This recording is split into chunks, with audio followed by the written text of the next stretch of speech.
C'est ça. Alors, comment je les initie?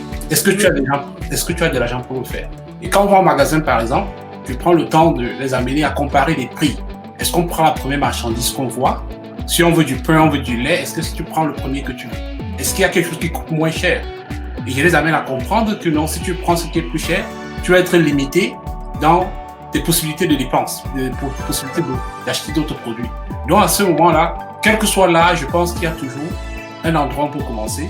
Et puis, même déjà pour ma fille qui est l'aînée, qui a 10 ans, bon, je suis par exemple je donne des formations sur comment investir sur le marché boursier.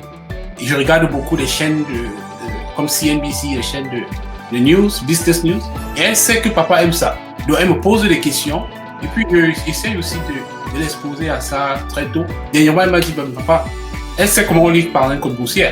Elle m'a dit, papa, il y a Etsy qui m'intéresse. Donc c'est comme ça que je lui ai acheté des actions.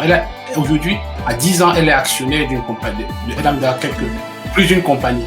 Donc ça l'intéresse. Si nous, les parents, se disent que les enfants sont très jeunes pour savoir, on ne va pas leur donner peut-être ce qui est nécessaire. Donc, c'est ce que je voulais dire à ce niveau. En ce qui concerne le compte régime enregistré d'épargne études, pour tous les parents, je dirais que ça, il faut le faire. Parce que je vois 20% que le gouvernement donne, c'est un argent gratuit. Ce n'est pas n'importe quel investissement qui vous donne 20%. Donc, pour déjà, quand on vous donne 20%, je pense que je ne vois pas pourquoi quelqu'un laisserait ça sur la table. Vraiment. Ça, c'est mon point de vue.